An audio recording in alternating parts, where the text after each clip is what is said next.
কিছু দান করো, তুমি কিছু দান করো, কিছু মানত করো। বলছে আমার কাছে কিছুই নেই, একটা মাসি হলেও মানত করো, দান করো। বলছে জি না, এই মাজারের এই মূর্তির ছবির কি ক্ষমতা, আমি এখানে কেন দান করব, মানত করব? আমি দান করব আল্লাহর নিকটে, মসজিদ মাদ্রাসায়। এই যে খানকা মূর্তি, মৃত পীর রাস্তা নাই, কেন মানত করব? আমি মানত করলাম না। তখন ওই এলাকার লোক ওই ব্যক্তিকে করাত দিয়ে চিরে দ্বিখণ্ডিত করে ফেলে দিলেন।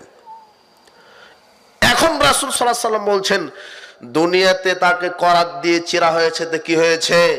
সে শিরক করেনি, সে মাজারে দান করেনি, মাজারে সেজদা করেনি। হুয়া ফিল জান্নাহ, তার জন্য আল্লাহ জান্নাত রেডি করে রেখেছেন।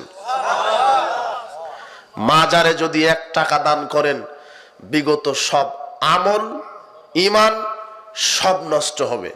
যেমন মধুতে বিষ মিশিয়ে দিলে মধু বিষ